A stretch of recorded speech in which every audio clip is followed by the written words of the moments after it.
மத்தேயு நற்செய்தி அதிகாரம் 3 இறைவசனங்கள் 13 17 முடிய. இயேசு திருமுழுக்கு பெறுதல். அதன்பின் இயேசு யோவானிடம் திருமுழுக்கு பெற கலிலேயாவிலிருந்து யோர்தானுக்கு வந்தார்.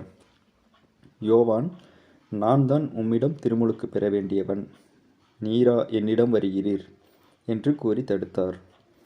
இயேசு, இப்பொழுது விட்டுவிடும், கடவுளுக்கு ஏற்புடையவை அனைத்தையும் நாம் நிறைவேற்றுவதுதான் முறை என பதிலளித்தார்.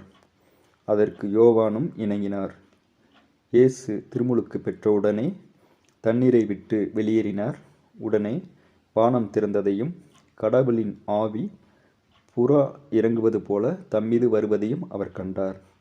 அப்பொழுது, என் அன்பார்ந்த மைந்தர் இவரே, இவர் பொருட்டு நான் பூரிப்படைகிறேன் என்று வானத்திலிருந்து ஒரு குரல் கேட்டது.